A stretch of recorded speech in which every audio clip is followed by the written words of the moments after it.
کچھ اہم نکات پر آج گفتگو کرنی ہے۔ ابھی گزشتہ 3-4 دن میں نے دورہ کیا ہے جمہوریہ اسلامی ایران کا، اور وہاں صدر ایران جناب مسعود پزشکان صاحب سے بھی ملاقات ہوئی، اور وزیر خارجہ عباس عراقچی صاحب ان سے ملاقات ہوئی۔ ان کے حکومت کے اہم ترین افراد، علماء، دانشور، جامعات اور صحافی، تمام شعبہ اور نوجوان، تمام شعبہ زندگی کے افراد سے بہت ہی اہم اور اچھی ملاقاتیں ہوئیں، جس سے ایرانی قوم کا جو جذبہ ہے، خاص طور پر دشمن کے مقابلے میں، اور اسرائیل کو جس طرح سے انہوں نے فیس کیا، اور ایک طرح سے اپنی یکجہتی اور مکمل عوامی سپورٹ کے نتیجے میں اور انہوں نے اسرائیل کو شکست سے دوچار کیا، وہ بہت قابل قدر ہے۔ پاکستان ایران کے تعلقات ہمیشہ سے بہترین رہے ہیں، اور خاص طور پر ان 2 جنگوں میں، کہ جس میں پاکستان پر ہندوستان نے حملہ کیا اور پاکستان کو تاریخی فتح نصیب کی اللہ تعالیٰ نے، اور اسی طرح اسرائیل نے ایران پر حملہ کیا اور امریکہ نے حملہ کیا، اور وہ بری طرح ناکام ہو گئے اور ایران کو فتح ہوئی۔ اور جس طرح ان ممالک نے ایک دوسرے کو سپورٹ کیا، ایران اسرائیل جنگ میں پاکستان کی جس طرح سے سپورٹ تھی، اس پر پوری ایرانی قوم، پاکستان کی قوم کی اور حکومت کی اور جماعتوں کی شکر گزار ہے۔ سب سے اہم ترین بات جو اس پورے دورے میں بھی ہمارے پیش نظر تھی، اور ایرانی حکومت کے بھی پیش نظر ہے، اور پاکستان کا بھی اس میں موقف بہت واضح ہے، وہ ہے فلسطین۔ فلسطین کے حوالے سے ایران نے جو کچھ بھی کردار ادا کیا ہے وہ بہت قابل قدر ہے، اور واضح طور پر انہوں نے نہ صرف یہ کہ وہ اسرائیل کو تسلیم نہیں کرتے، بلکہ اسرائیل کی تمام تر جو جارحیت ہے اس کے خلاف ایک مضبوط موقف بھی اختیار کرتے ہیں، اور عملی میدان میں بھی کردار ادا کرتے ہیں۔ پاکستان اور ایران جتنا قریب آئیں گے، اور پھر اس کے بعد آہستہ آہستہ دیگر ممالک کو اپنے ساتھ ملاتے چلے جائیں گے، اتنا ہی امت مسلمہ کے لیے اور اسی طرح سے فلسطین کاز کے لیے، غزہ کے مسلمانوں کے لیے یہ ایک بہترین کام ہوگا۔ ہمارے چھوٹے موٹے تنازعات بھی بات چیت سے حل ہو رہے ہیں اور ہو جائیں گے انشاءاللہ، اور میں سمجھتا ہوں کہ ایران کے ساتھ ہمیں مضبوط تعلقات بھی بنانے ہوں گے، اور خاص طور پر پچھلے دنوں جو پیش رفت ہوئی ہے وہ ایران سعودی عرب تعلقات میں بہتری ہے، جو امت مسلمہ کے لیے ایک اہم خبر ہے۔ البتہ اس بات کی شدید ضرورت ہے کہ مسلم ممالک OIC کا اجلاس کر کے صرف زبانی جمع خرچ نہ کریں۔ قراردادیں پاس کرنے سے مسئلہ حل نہیں ہو رہا، بلکہ عملی میدان میں مسلم دنیا کو آگے بڑھنا پڑے گا، اور اس میں ان سارے ممالک کو جو میٹر کرتے ہیں، جن کے پاس فوجیں موجود ہیں، جن کے پاس وسائل موجود ہیں، انہیں فلسطینیوں کے لیے آواز اٹھانی ہوگی۔ اسرائیل وہاں ٹینک آگے بڑھا رہا ہے، بار بار اعلانات کر رہے ہیں، اور اب تو بات بالکل واضح ہو گئی ہے کہ نیتن یاہو نے گریٹر اسرائیل کے حوالے سے جو بیان دیا ہے، اس میں تو نہ وہ مصر کو چھوڑ رہا ہے، نہ جارڈن کو چھوڑ رہا ہے، نہ سعودی عربیہ، اور نہ کسی اور ملک کے حوالے سے۔ اور دیکھا جائے تو ایسا نہیں ہے کہ یہ اسرائیل وہ کسی کے لیے بھی کوئی نرم بات ذہن میں رکھتا ہے، بلکہ اس کا ہدف ایران بھی ہے اور پاکستان بھی ہے۔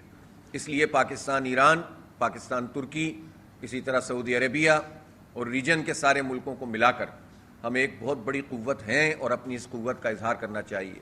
غزہ کے مظلوم بچوں، عورتوں اور جوانوں اور بوڑھوں کو اگر کوئی امید ہے تو وہ اہل اسلام سے، پاکستان سے، ایران سے، ترکی سے، ان ممالک سے ہے۔ لہٰذا ہمیں بھی اپنا کردار ادا کرنا چاہیے، اور صرف زبانی جمع خرچ کے بجائے عملی میدان میں آگے بڑھنا ہوگا، اور اس کے لیے حکومت پاکستان کو خاص طور پر کام کرنا چاہیے، بجائے اس کے کہ جب دباؤ آئے اور ہم ایک بیان دے دیں۔ اب پاکستان کو واقعی لیڈنگ رول ادا کرنا پڑے گا، اس لیے کہ پاکستان کی طرف سب دیکھتے ہیں، یہ ایک نیوکلیئر پاور ہے۔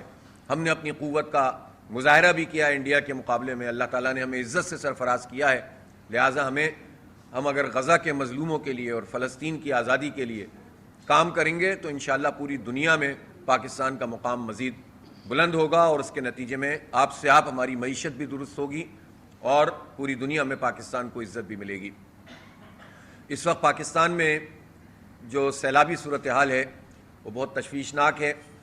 بارشیں یقیناً زیادہ ہوئی ہیں، لیکن بھارت کی طرف سے بھی، جسے ہم آبی جارحیت کہتے ہیں، کہ جب مشکل ہو تو پانی چھوڑ دو اور جب پانی کی کمی ہو تو پانی پہ کنٹرول کر لو. یہ جارحیت تمام معاہدات کے خلاف ہے اور جس کا عالمی سطح پر نوٹس لینا ضروری ہے اور حکومت پاکستان کو بھی اپنا کردار ادا کرنا ضروری ہے. اس سیلابی صورتحال میں یہ جو علاقہ ہے سیالکوٹ ہے, ناروال ہے اور اسی طرح گجرانوالہ ہے, ان سب علاقوں میں سیلابی ریلیں دیہاتوں میں داخل ہو رہے ہیں. شہروں کی طرف بارش کے نتیجے میں اربن فلڈنگ ہو رہی ہے اور اب تک 40-50 لوگوں کی جاں بحق ہونے کی اطلاعات ملی ہیں, لیکن یہ تعداد سے زیادہ ہوگی اس لیے کہ کمیونیکیشن متاثر ہو جاتی ہے. پنجاب حکومت کو اس میں پہلے سے ہی بہت بڑا کردار ادا کرنے کی ضرورت تھی اور اب تو ہنگامی بنیادوں پر وہاں کا جو بھی پی ڈی ایم اے ہے اور این ڈی ایم اے کو مل کر کام کرنا چاہیے. پنجاب میں وسائل کی کوئی کمی نہیں ہے اور پاکستان کا بڑا صوبہ ہے, اختیارات بھی سب سے زیادہ ہیں. اس وقت جو ہے وہ اشتہاروں کے مطابق تو پتہ نہیں دنیا ہی فتح کر چکے ہیں اور بین الاقوامی دوروں پر ہماری وزیر اعلیٰ صاحبہ موجود رہی ہیں. اب عملی میدان میں اس بات کی ضرورت ہے کہ پنجاب حکومت اپنا کردار ادا کرے, تمام ادارے اپنا کردار ادا کریں. الحمدللہ الخدمت فاؤنڈیشن پاکستان وہ اپنا بھرپور طریقے سے جو خدمت کا کام ہے وہ جاری رکھے ہوئے ہے. آپ نے دیکھا کہ خیبر پختونخوا میں جو اربن فلڈنگ تو نہیں بلکہ جو کلاؤڈ برسٹ ہوا اور شدید بارش ہوئی, اس کے نتیجے میں دیہات کے دیہات صفحہ ہستی سے مٹ گئے.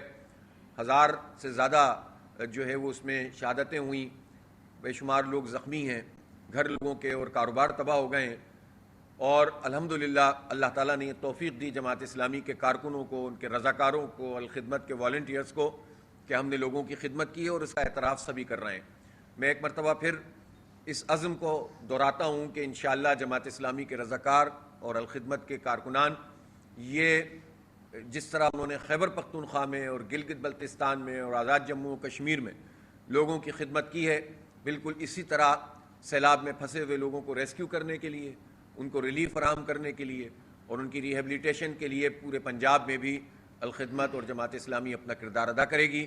اور میں ایک مرتبہ پھر پاکستان کے نوجوانوں سے یہ اپیل کرتا ہوں, ان کا تعلق جس بھی جماعت سے ہو, یہ موقع یکجہتی کا بھی ہے, خدمت کا بھی ہے, قوم کے لیے کچھ کر گزرنے کا ہے. تو چاہے جس جماعت کے لوگ بھی ہیں, خاص طور پر نوجوان, وہ الخدمت کے والنٹیئرز بنیں.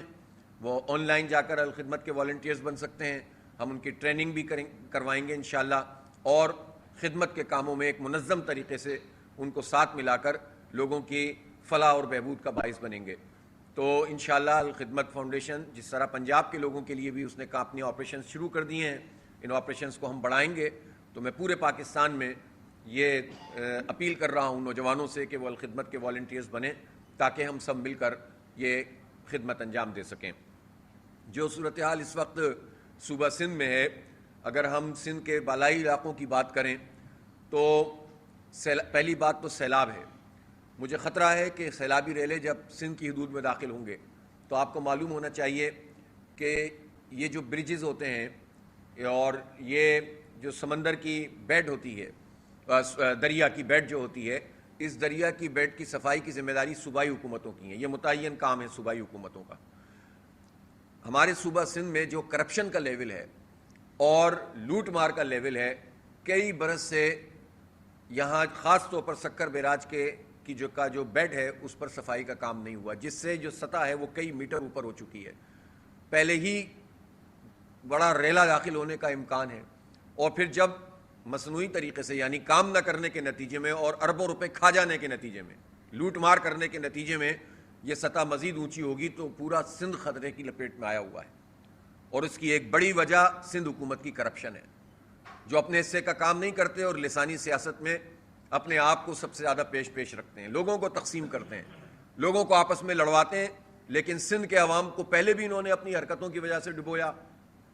انہیں جو لیفٹ بینک کینال اور رائٹ بینک کینال میں جو کام کرنے تھے وہ آج تک بھی نہیں کیے. 2010 میں سیلاب آیا تھا, منصوبہ بنا, پھر اس کے بعد 2022 میں جو سیلاب آیا جس میں پورا میہر اور دادو اور وہاں سے لے کر جو بلوچستان کے ریلے اندر آتے چلے گئے اور یہاں ٹھٹا تک سب ڈوب گئے تھے, اس وقت بھی یہ بتایا گیا کہ بھائی جو کام آپ کے کرنے کا ہے وہ تو کیجئے. فنڈ کھا جاتے ہیں اور کام نہیں کرتے, جس کے نتیجے میں سندھ کے عوام ڈوب جاتے ہیں. تو ان سندھ کے عوام کے نام پر, سندھ اور مہاجر کے نام پر سیاست تو یہ دونوں پارٹیاں کرتی ہیں لیکن دیتی کچھ نہیں ہے سندھی عوام کو. اور اس کے نتیجے میں لوگ ڈوب جاتے ہیں. بلکہ اللہ معاف کرے, یہ تو وہ لوگ ہیں جو شاید اس کی تمنا کرتے ہیں کہ لوگ ڈوبیں گے تو ہمیں مزید فنڈ ملے گا اور یہ مزید کھائیں گے اور مزید لوٹیں گے. تو یہ جو لوٹ مار کا نظام سندھ حکومت نے قائم کیا ہوا ہے, یہ کشمور سے لے کر کراچی تک یہ پورا سسٹم کام کر رہا ہے. اور اس سسٹم کو تحفظ ظاہر ہے جن لوگوں نے دیا ہوا ہے وہ سب جانتے ہیں. اس لیے ہم یہ سمجھتے ہیں کہ یہ بہت خطرے میں اس وقت صوبہ سندھ آیا ہوا ہے. بدامنی اپنی جگہ موجود ہے, دھاڑیالوں کا اور ڈاکوؤں کا راج ہے, اور مسلمان کیا اور ہندو کیا یہ بہت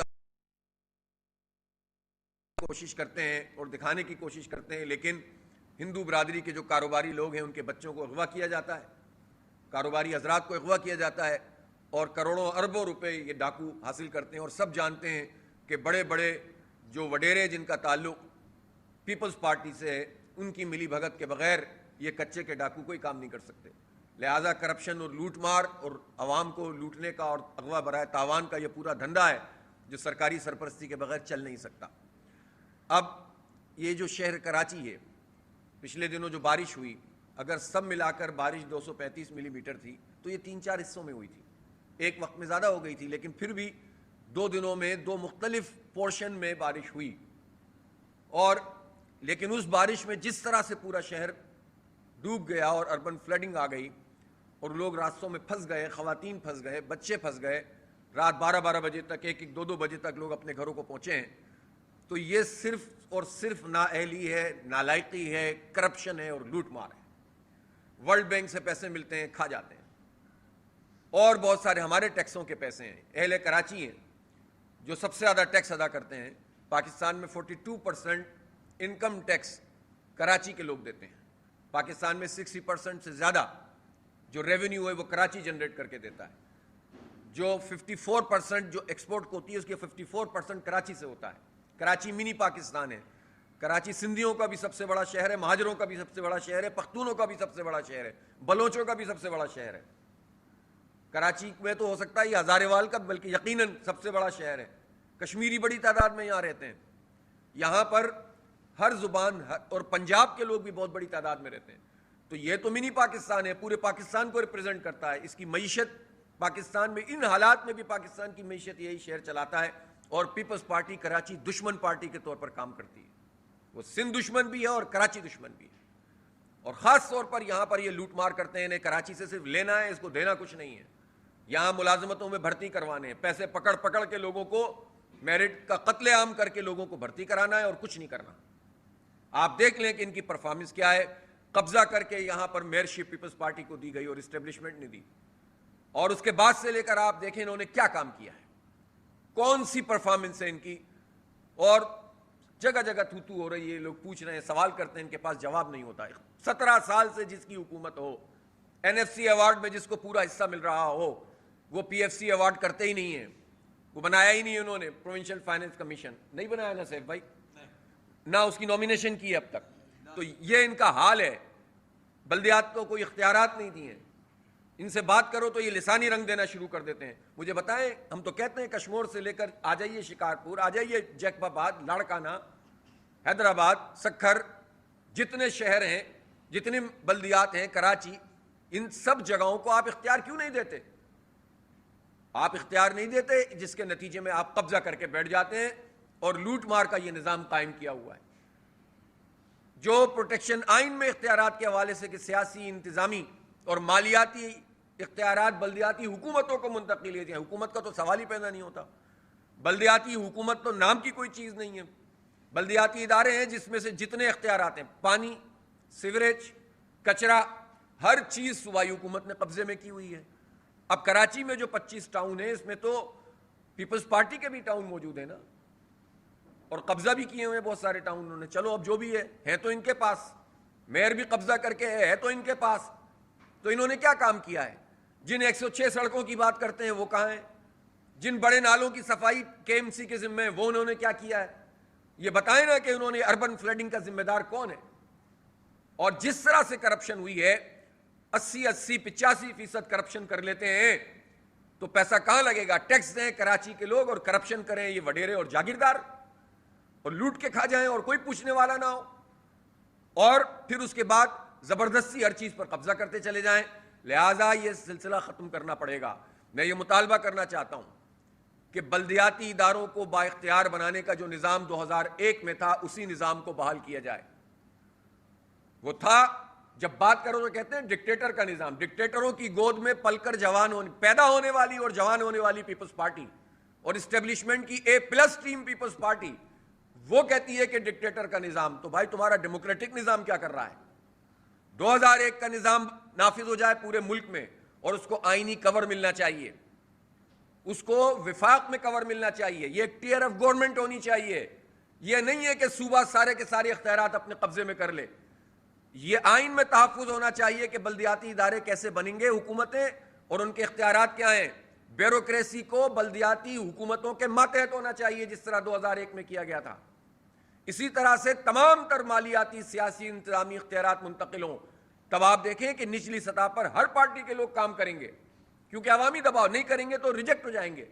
لیکن اس وقت تو سارا کا سارا قبضہ وڈیروں اور جاگیرداروں نے کر کے رکھا ہوا ہے اور لوٹ رہے ہیں اور کھا رہے ہیں. میں ایک مثال دینا چاہتا ہوں. سندھ سالڈ ویسٹ مینجمنٹ بنا ہوا ہے. اس سالڈ ویسٹ مینجمنٹ کے تحت یہ ہزاروں ارب روپے اب تک کھا چکے ہیں. ہوا یہ ہے کہ یہ ایک پارٹی کو دیتے ہیں, اگلی پارٹی دوسرے کو آؤٹ سورس کرتی ہے, تیسری پارٹی تیسرے کو آؤٹ سورس کرتے ہیں. ان 3-4 لیئرز کے اندر جا کر یہ پیسہ ہمارا چلا جاتا ہے. پراپر طریقے سے عملہ نہیں رکھتے, کم قیمت میں عملہ رکھ کے زیادہ پیسے کھاتے رہتے ہیں. میرے پاس سارے نمبرز موجود ہیں. اسی طرح اس وقت کراچی میں, ہم بھی اسی علاقے اسی شہر کے رہنے والے ہیں, ہماروں گھروں سے بھی جو کچرا اٹھتا ہے اس میں پیسے دینے پڑتے ہیں لوگوں کو, جبکہ جو معاہدہ ہے سندھ سالڈ ویسٹ مینجمنٹ کا اور ڈسٹرکٹ کا معاہدہ, ان معاہدات میں یہ لکھا ہوا ہے کہ گھر سے کچرا اٹھانے کی ذمہ داری سندھ سالڈ ویسٹ مینجمنٹ کی ہے. معاہدہ ہے باقاعدہ. اور پھر اس کو دوسرے اسٹیشن اور اس کے بعد پھر جو لینڈ فل سائٹس ہیں ان کے اوپر ڈالنے کی پوری رسپانسبلٹی ان کی ہے, جبکہ لوگ پرائیویٹلی پیسہ دینے پر مجبور ہیں. تو یہ دو نظام جو چل رہے ہیں اور اس میں جو لوٹ مار ہو رہی ہے, تو اس کو مرتضیٰ وہاب جواب دیں گے یا مراد علی شاہ جواب دیں گے یا آصف علی زرداری جواب دیں گے. یہ کراچی کے لوگوں کو لوٹنے کا جو سلسلہ ہے کب بند ہوگا؟ اور جو لوگ مختلف لوگوں کے ذریعے سے آئیڈیاز فلوٹ کروا رہے ہیں, وہ زرداری صاحب کو کیوں نہیں کہتے کہ مسئلہ حل کر دو؟ جنہوں نے زرداری صاحب کو ان کے سسٹم کے کامیابی کے نتیجے میں, شاندار کامیابی کے نتیجے میں صدارت کے منصب پر فائز کر دیا ہے, ان لوگوں نے جنہوں نے فارم 47 کے نتیجے میں اس پورے کے پورے قبضہ گروپ کو MQM اور پیپلز پارٹی کے شہر پر اور صوبے پر اور مرکز میں مسلط کر دیا ہے, وہ لوگ ان کو فون کر کے کیوں نہیں کہتے کہ مجھے یہ آئینی ترمیم چاہیے؟ ہمیں کیوں لڑواتے ہیں؟ سندھی اور مہاجر عوام کو کیوں لڑواتے ہیں؟ اس لیے ہم یہ سمجھتے ہیں کہ رسپانسبلٹی جب سندھ حکومت کی ہے اور وفاقی حکومت کی ہے تو رسپانسبلٹی ان لوگوں کی بھی ہے جنہوں نے فارم 47 کی بنیاد پر ان لوگوں کو مسلط کیا ہے. لہذا با اختیار بلدیاتی نظام سب جگہ ہونا چاہیے. پنجاب میں بھی بلدیاتی انتخاب نہیں کروایا جا رہا, ایون اسلام آباد میں نہیں کروایا جا رہا. خیبر پختونخوا میں بھی جو نظام موجود ہے اس میں سارے اختیارات بیوروکریسی کے پاس ہیں, DCs ایسیز کے پاس ہیں, عوام کے پاس اور عوامی نمائندوں کے پاس تو کوئی اختیار ہی نہیں ہے. تو اس سارے معاملے میں یہ سب ایک ہو جاتے ہیں. اور عجیب بات ہے, ابھی کل سندھ اسمبلی میں کل ہی فرحان بھائی پاس ہوا ہے نا, صرف یہ فرحان صاحب بیٹھے ہوئے ہیں جماعت اسلامی کے, فاروق فرحان صاحب, صرف انہوں نے مخالفت کی ہے 200%, یعنی 2 گنا زیادہ اپنی تنخواہوں میں اضافہ کر لیا ہے سندھ اسمبلی کے ممبران نے. اور اس میں کون کون لوگ شامل ہیں؟ اس میں پیپلز پارٹی, MQM, PTI اور بھی کوئی ہے سوائے جماعت اسلامی کے, یہ لوگ شامل ہیں. وہ سب نے مل کر اتفاق کیا کہ ہماری تنخواہوں میں اضافہ ہونا چاہیے. اور 3 گنا ہو گیا نا اب دیکھیے, یعنی 1,55,000 سے 4.5 لاکھ ایسی چھلانگ ماری ہے. اور ماشاءاللہ اس میں سب اتفاق رائے موجود ہوتا ہے. یہی سینٹ میں کیا, یہی قومی اسمبلی میں کیا, یہی پنجاب اسمبلی میں کیا. اس معاملے میں سب ایک ہو جاتے ہیں, ویسے قوم کو لڑاتے رہو. تو یہ کوئی طریقہ نہیں ہے. عوام کے حالات دیکھو اور اپنے حالات کو بہتر بنانے کی ان کا اتحاد ہے اس کو دیکھو. لہٰذا ہم اس اضافے کو مسترد کرتے ہیں اور میں خراج تحسین پیش کرتا ہوں جماعت اسلامی کے ممبر صوبائی اسمبلی فاروق فرحان صاحب کو کہ جنہوں نے پاکستان کے عوام کا, سندھ کے عوام کا مقدمہ لڑا اور اس کی نشاندہی کی کہ یہ پیسے ہمیں نہیں بڑھنے چاہیے. یہ جرت سب لوگ پیدا کریں تو شاید کوئی بات آگے بڑھ سکتی ہو. لہٰذا میں ایک مرتبہ پھر یہ کہنا چاہتا ہوں کہ جو سیلابی صورتحال موجود ہے اس میں NDA میں, PDA میں اس کو بھی اپنا کردار ادا کرنا چاہیے.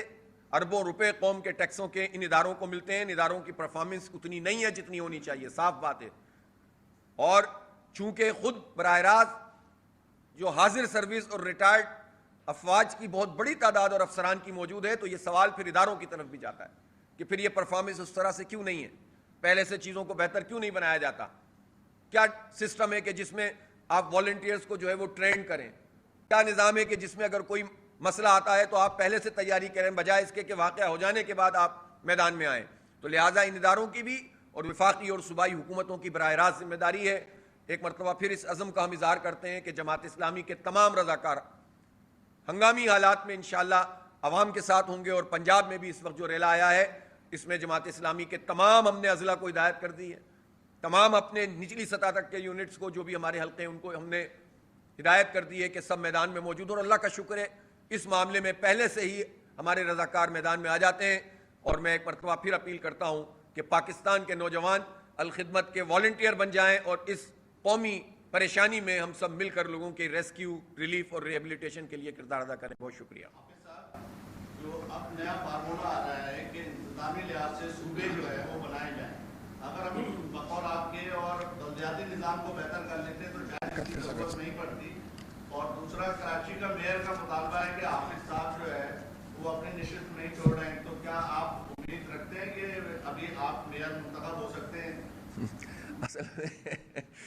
اصل میں دیکھیں ہمارے مرتضیٰ بھائی تو کچھ بھی کہہ دیتے ہیں, تو میں ان کی باتوں کا برا نہیں مناتا. پہلی بات تو یہ, میں تو اصولی بات کرتا ہوں. نہ ہمارا مرتضیٰ وہاب سے کوئی جھگڑا ہے, نہ مراد علی شاہ سے ذاتی لڑائی ہے, نہ بلاول صاحب سے, نہ زرداری صاحب سے. بات اصول کی ہے کہ ایک قبضہ کر کے پورا نظام ان کے حوالے کیا گیا نا.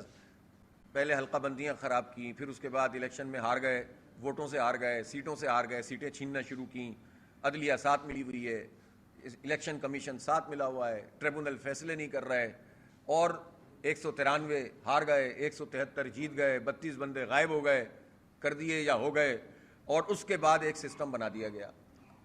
کم از کم ہماری ان حالات میں بھی 13 ٹاؤن بنتے تھے جماعت اسلامی کے, 4 مزید قبضہ کر لیے. سب کچھ کرنے کے بعد بھی اب فنڈز نہیں دیتے.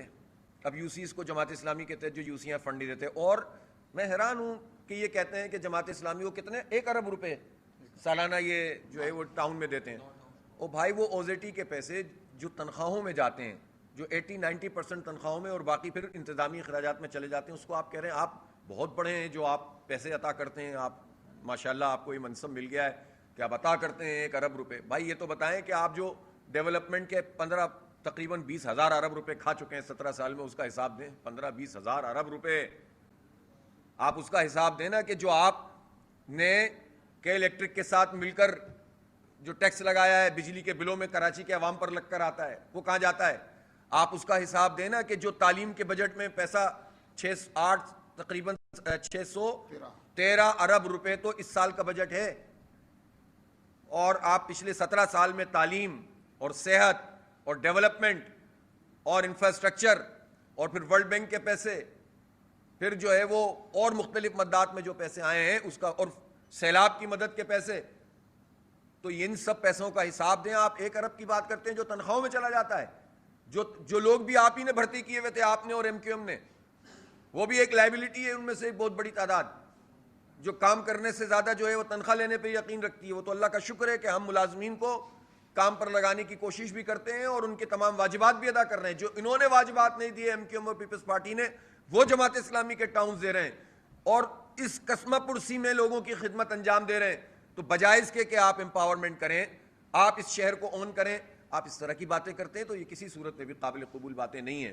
دوسری بات یہ ہے کہ جن لوگوں سے پریس کانفرنس کر کے انتظامی یونٹ کی یا صوبوں کی تجویز پیش کروائی ہے, میں ان لوگوں سے کہنا چاہتا ہوں کہ آپ اتنا لمبا کھٹرا کیوں پالتے ہیں. سیدھا زرداری صاحب کو فون کریں, جتنی آئینی ترمیمیں آپ کو کروانی ہوتی ہیں, زرداری صاحب, مولانا فضل الرحمان صاحب مدظ اللہ العالی, اور اسی طرح سے ہمارے شہباز شریف صاحب اور ہمارے ایم کیو ایم کے تمام صاحبان جو پورے کراچی سے 20,000 پولنگ بوتھ میں سے ایک بوتھ بھی نہیں جیت سکے اور ان کو آپ نے مسلط کیا ہوا ہے. تو جو لوگ میاں عامر صاحب سے پریس کانفرنس کروا رہے ہیں وہ زرداری صاحب کو فون کریں, جتنی ترمیمیں چاہیے ان کو مل جائیں گی. یہ سندھی اور مہاجر عوام کو کیوں لڑواتے ہیں, یہ اس طرح کے موضوعات کیوں چھیڑتے ہیں. جہاں تک اصولی بات ہے, ایڈمنسٹریٹولی جو ہے وہ تقسیم کار ایک ہوتی ہے اور وہ ہونی چاہیے. ہم اس پر پوری مشاورت بھی کریں گے, کرتے بھی ہیں, ہمارا ایک مسلسل موقف بھی ہے کہ انتظامی یونٹ چھوٹے ہونے چاہیے, لیکن اس موقع پر اس طرح کی بحث کو چھیڑنا یہ عوام کو تقسیم کرنا ہے اور کام نہیں کرنا ہے. جو کام کرنا ہوتا ہے وہ زرداری صاحب کو ٹاسک مل جاتا ہے. پیپلز پارٹی تو خدمتگار پارٹی ہے اسٹیبلشمنٹ کی, خدمت میں پیش ہوتی ہے اور اس کی پوری مراحت لیتی ہے. A+ ٹیم ہے, MQM اس کے ساتھ ہے, نورا کشتی لڑتے رہیں گے چھوٹی موٹی. نون لیگ تو اس وقت خدمت میں مزید زیادہ پیش ہے. تو پھر یہ آپ لوگوں کو کیوں لڑوا رہے ہیں؟ جو کام کرنا ہے ان 3 ٹیلی فونوں کی ماریں, یہ سب ساری ترمیمیں ہو جائیں گی اور جو آپ کو نظام چاہیے وہ مل جائے گا. بہت شکریہ.